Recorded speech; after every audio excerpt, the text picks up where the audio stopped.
कहानी दोस्तों, जब एक आईपीएस महिला अधिकारी एक गुप्त मिशन के तहत विधवा बनकर जेल के अंदर जाती है तो उसके सामने जेल की एक भयानक सच्चाई खुलती है। उसे पता चलता है कि जेल अपराधियों को सजा देने की जगह नहीं बल्कि एक संगठित शोषण का केंद्र बन चुकी है।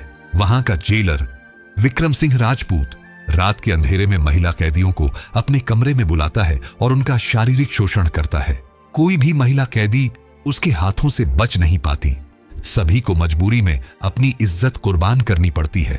जब आईपीएस अधिकारी भी कैदी बनकर वहां पहुंचती है तो उसके साथ भी वही सब होता है जो बाकी कैदियों के साथ होता आया है। इसके बाद जो हुआ वह पूरे जेल के सिस्टम को हिला देने वाला था।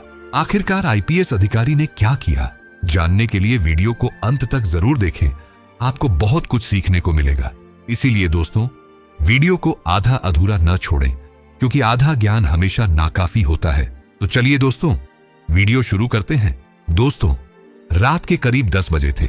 जयपुर की खामोशी उस वक्त और गहरी हो गई थी जब शहर की एक शानदार सरकारी कोठी के अंदर आईपीएस अधिकारी रंजना वर्मा देर रात तक अपनी टेबल पर झुकी बैठी थी। सामने बिखरी फाइलें, कंप्यूटर स्क्रीन की नीली रोशनी और कमरे में फैली खामोशी सब कुछ बता रही थी कि यह कोई साधारण रात नहीं थी। उनकी नजरें टेबल पर रखी एक भारी फाइल पर बार बार टिक रही थीं, जैसे वह फाइल उन्हें पुकार रही हो। उस पर लिखा था गुप्त महिला जेल प्रशासन रिपोर्ट। रंजना ने गहरी सांस ली, जैसे वह खुद को अंदर से मजबूत कर रही हो, और फाइल खोली।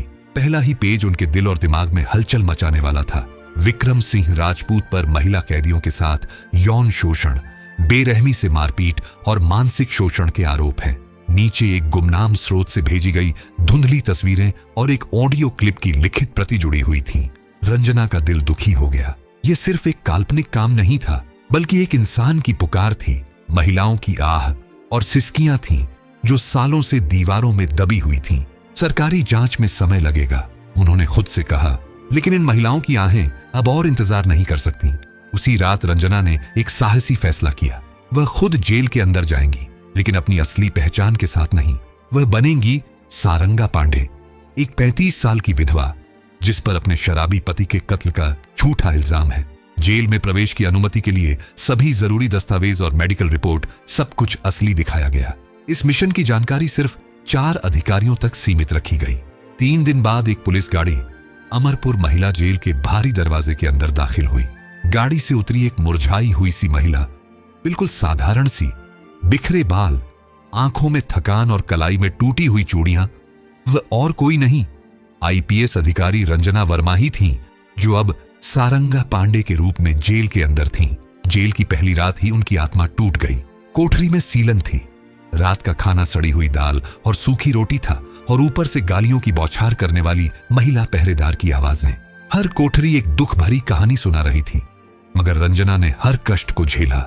यह कोई साधारण मिशन नहीं था, यह एक जंग थी, एक महिला बनकर दूसरी महिलाओं की आवाज बनने की। अगले दिन एक महिला धीरे से पास आकर बैठ गई। बहन, अभी आई हो क्या? ज्यादा मत बोलो, विक्रम की नजर पड़ गई तो खत्म हो जाओगी। वह थी मीनाक्षी राव, जिसे बिना किसी सुनवाई के 4 साल से जेल में बंद रखा गया था। क्यों? रंजना ने मासूमियत से पूछा। मीनाक्षी की आंखें भर आईं। रात में बुलाता है, जो मना करे उसे मारता है, खाना बंद कर देता है या कुछ मिला देता है। रंजना का दिल फटने को हुआ, लेकिन चेहरा शांत बनाए रखा। वह जान चुकी थी ये लड़ाई आसान नहीं, लेकिन अब वह पीछे नहीं हटने वाली थी। उन्होंने कोठरी की दीवार में एक छोटा कैमरा छिपाया था, जो हर हरकत रिकॉर्ड कर रहा था। उनकी असली वर्दी और मोबाइल बाहर ड्राइवर संजीव कुमार के पास थे। तीसरी रात विक्रम सिंह राजपूत सामने आया। लंबा भारी शरीर, आंखों में भयानक हवस और चेहरे पर सत्ता का जंगली घमंड। नई हो? उसने मुस्कुराते हुए पूछा। रंजना ने सिर झुका लिया। सारंगा, बस इतना ही कहा। उसने रंजना की ठुड्डी पकड़कर चेहरा ऊपर किया। अच्छा है, नई हवा आएगी इस जेल में। रंजना का शरीर कांप उठा, लेकिन उनकी आंखों के पीछे एक ठंडी आग जल रही थी। उन्होंने कैमरे की रिकॉर्डिंग चेक की, सब सही चल रहा था, लेकिन उन्हें नींद नहीं आई। कोठरी की दरारों से आती सिसकियां उनकी आत्मा को बेचैन कर रही थीं। उन्होंने खुद से वादा किया, अब कोई इस तरह दबेगा नहीं। अंत शुरू हो चुका है। चौथे दिन देर रात 2 पहरेदार आए। 110 नंबर, बाहर चलो, साहब ने बुलाया है। 110 नंबर यानी सारंगा। रंजना को जेल के उस हिस्से में ले जाया गया जिसे खास बैरक कहते थे, जहां आम कैदी नहीं जा सकते। विक्रम सिंह का आलीशान ऑफिस, दीवारों पर तस्वीरें, शराब की बोतलें और एक कोने में महंगे सोफे। आओ नई रानी, विक्रम ने कुर्सी पर बैठे बैठे कहा। अब तेरा नाम वही होगा जो मैं चाहूं। रंजना की नजरें झुकी रहीं, लेकिन उनकी चूड़ी में छिपा कैमरा सब कुछ रिकॉर्ड कर रहा था। जब विक्रम ने उनका पल्लू खींचना चाहा, रंजना ने घबराकर खुद को पीछे खींच लिया। डरती हो? उसने हंसकर पूछा। जी, रंजना ने कांपती आवाज में कहा। यहां डरने की नहीं, आदत डालने की जरूरत है, विक्रम बोला और बेल दबाई। एक महिला पहरेदार आई। इसे वापस बैरक में रखो, मेरी नजर के नीचे। नई कोठरी थोड़ी साफ थी, लेकिन वहां की दीवारें भी निगरानी में थीं। रात के 2 बजे दरवाजा फिर खुला। मीनाक्षी चुपचाप अंदर आई। सारंगा बहन, यहां संभल कर रहो, वह कभी भी आ सकता है। कई औरतें यहीं से टूट चुकी हैं। रंजना की आंखें भर आईं, लेकिन आवाज में दृढ़ता थी। अब तुम्हारी आवाज सिर्फ दीवारों से नहीं टकराएगी मीनाक्षी, मैं वादा करती हूं। अगली 2 रातें रोंगटे खड़े कर देने वाली थीं। विक्रम सिंह ने मीठी बातों से लेकर धमकी तक सब कुछ आजमाया। कभी वह उनके पास बैठा, कभी हाथ पकड़ने की कोशिश की, कभी खाने के बहाने बुलाया, लेकिन रंजना हर बार डरने का ड्रामा करती रही और अंदर ही अंदर सब रिकॉर्ड करती रही। हर आंसू, हर कांपती आवाज उनके मिशन का हिस्सा बन चुकी थी। जेल के बाहर पिछले 4 दिनों से एक वकील के भेष में एक शख्स हर रोज दिख रहा था, ड्राइवर संजीव कुमार। उनकी आंखें लगातार जेल की दीवारों को घूरती थीं और उनके हाथ में छोटा सा कैमरा हर गतिविधि रिकॉर्ड कर रहा था। वह हर फुटेज को सुरक्षित करता, जेल के कर्मचारियों की हरकतों पर नजर रखता और साथ ही मीडिया और वरिष्ठ अधिकारियों से लगातार संपर्क में था। रंजना को सुरक्षित बाहर निकालना और इस राक्षसी साजिश को उजागर करना जो इस जेल की दीवारों के पीछे पनप रही थी, अब मकसद बन चुका था। और फिर आई चौथी रात, सन्नाटे में डूबी हुई लेकिन तूफान से पहले की खामोशी सी। इस रात विक्रम सिंह राजपूत ने रंजना को साफ लफ्जों में चेतावनी दी। आज की रात तेरी आखिरी परख है, या तो झुक जाएगी या तेरी इज्जत मिटा दूंगा। रंजना की कोठरी का दरवाजा खुला, लेकिन इस बार वह कमजोर नहीं थी। उनके पास थी एक हाई टेक डिवाइस, जिसे छिपाकर उन्होंने अपनी कमर के पीछे बांध रखा था। यह डिवाइस महज एक बटन से जेल के बाहर संजीव तक सिग्नल पहुंचा सकती थी। जैसे ही विक्रम कमरे में दाखिल हुआ और नशे में उसकी आंखों में हवस झलकने लगी, रंजना ने डिवाइस का बटन दबा दिया। जेल के बाहर गाड़ी में बैठे संजीव को सिग्नल मिल चुका था। वह फौरन हरकत में आया। पहले से तैयार कमिश्नर, महिला आयोग की अधिकारी और 2 पत्रकारों को लेकर वह जेल की ओर तेजी से बढ़ चला था। अब जेल की घुटन भरी रात में एक नई हवा बहने लगी थी। उम्मीद की अंदर रंजना अब सारंगा के भेष में जेल की वीआईपी कोठरी में खड़ी थी, लेकिन उनकी आंखों में अब सिर्फ डर नहीं था, वहां एक आग थी, एक चिंगारी जो अब शोला बनने को थी। जेल की दीवारें जैसे किसी तूफान से कांप रही थीं। रंजना का मिशन एक ऐसे मोड़ पर आ गया था जहां से पीछे हटना मुमकिन नहीं रहा। रात के 11 बज चुके थे। विक्रम सिंह शराब की बोतल हाथ में लेकर डगमगाते कदमों से अपने कमरे से निकला। जेब में वही वीआईपी कोठरी की चाबी थी जिसमें सारंगा यानी रंजना बंद थी। गेट पर मौजूद दोनों पहरेदार विक्रम के इशारे पर रास्ता छोड़ देते हैं, जैसे यह रोज का मामला हो। विक्रम दरवाजा खोलता है और वासना भरी आवाज में कहता है, आज कोई बहाना नहीं चलेगा सारंगा, आज तू मेरी होगी। रंजना 2 कदम पीछे हटती है, धीमी आवाज में बोलती है, मैं आपकी सेवा के लिए तैयार हूं साहब, बस थोड़ा रहम कीजिए। विक्रम दरवाजा बंद कर देता है। अब अंदर सिर्फ 2 ही लोग थे, एक शिकारी और एक शिकार। मगर हकीकत में शिकार वह नहीं, शिकारी वह। रंजना ने आहिस्ता से कमर के पीछे लगा बटन दबाया। लाइव फीड ऑन हो चुकी थी। संजीव ने फौरन वीडियो को ऑनलाइन प्रसारित करना शुरू कर दिया। जैसे ही विक्रम उनके करीब बढ़ा, रंजना रुक गई और बोली, आपके पास आने से पहले एक बात जान लीजिए, सेवा पहले करूं या वह राज खोलूं जो मैं जानती हूं। विक्रम चौंका, क्या मतलब? रंजना की आंखों में अब न डर था न झिझक, सिर्फ आग थी। तुम इस जेल में सिर्फ वर्दी नहीं पहनते, तुम एक रैकेट चलाते हो विक्रम। मीनाक्षी, ज्योति और न जाने कितनी औरतें तुम्हारी हवस और लालच का शिकार बनी। औरतों को यहां लाकर बेचना, जो बोलती है उसे मारकर कुएं में फेंक देना, यही है ना तुम्हारा सच? विक्रम हंसने की कोशिश करता है। तू क्या करेगी? एक विधवा औरत, कौन मानेगा तेरी बात? रंजना ने ठंडी आवाज में कहा। जिसे सुनना था वह सुन रहा है। तुम इस वक्त लाइव हो, पूरा देश देख रहा है। विक्रम के चेहरे का रंग उड़ गया। वह पलटने ही वाला था कि दरवाजा जोर से खुला। महिला आयोग की अधिकारी, पुलिस कमिश्नर, मीडिया और संजीव अंदर दाखिल हुए। विक्रम सिंह राजपूत, आपको बलात्कार की कोशिश, महिला उत्पीड़न और जेल के अंदर गैर कानूनी गतिविधियां चलाने के जुर्म में गिरफ्तार किया जाता है। विक्रम भागने की कोशिश करता है, लेकिन चारों तरफ से हथकड़ियों से लैस पुलिस उसे घेर लेती है। वही पहरेदार जो कल तक उसके इशारे पर चलते थे, आज सिर झुकाए खड़े थे। रंजना अब अपनी असली पहचान में सामने आई। आईपीएस अधिकारी रंजना वर्मा।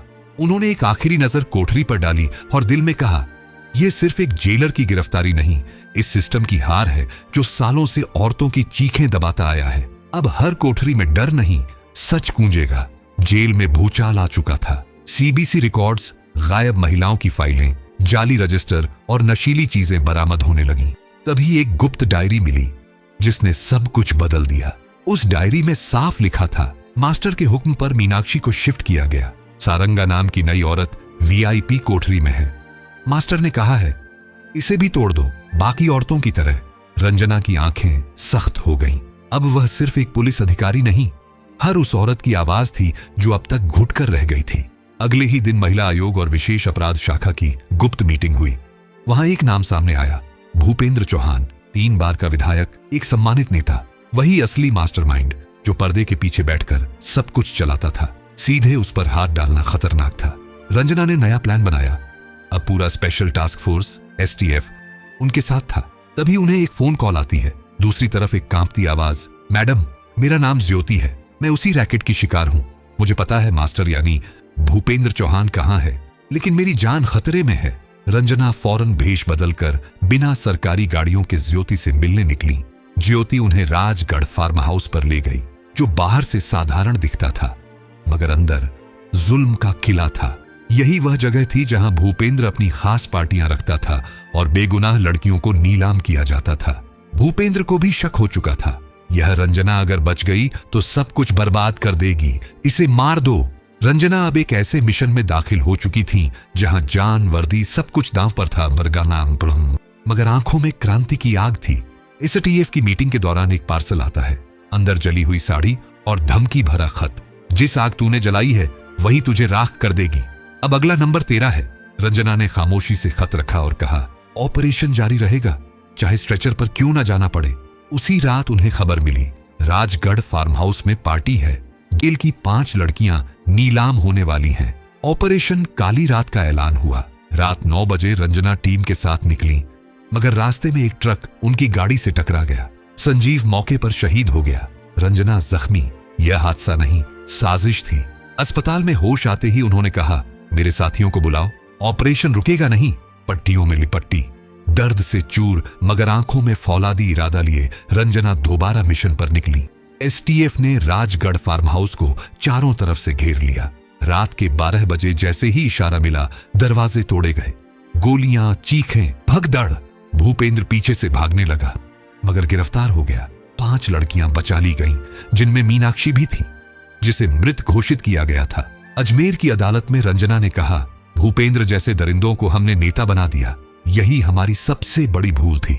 उन्होंने जेलों को शोषण गृह बना दिया। मैं न्यायालय से विनती करती हूं कि उन्हें सिर्फ कानून से नहीं, इंसानियत से सजा दी जाए। सभी सबूतों और गवाहों के आधार पर भूपेंद्र को उम्र कैद की सजा सुनाई गई। गृह मंत्रालय ने रंजना को शौर्य पदक से नवाजा, मगर वह किसी स्टेज पर न गई। सीधा पुनर्वास कैंप पहुंची, जहां ज्योति, मीनाक्षी और बाकी लड़कियां थीं। उन्होंने रंजना को गले लगा लिया। मैम, आपने हमें इंसान होने का एहसास दिलाया। रंजना की आंखों में आंसू आ गए। अब तुम सिर्फ बची हुई जिंदगी नहीं, नई जिंदगी जियोगी। कुछ महीनों बाद उन्हें राष्ट्रीय महिला सुरक्षा आयोग का अधीक्षक बनने की पेशकश मिली, मगर उन्होंने इनकार कर दिया। मेरा मैदान वही है जहां जुल्म है, जहां इंसाफ की जरूरत है। एक रिपोर्टर ने आखिरी सवाल किया, मैम, आपको डर नहीं लगता इतने ताकतवर दुश्मनों से? रंजना मुस्कुराई। जब एक औरत विधवा होकर जेल जा सकती है तो कोई भी औरत सिस्टम बदल सकती है।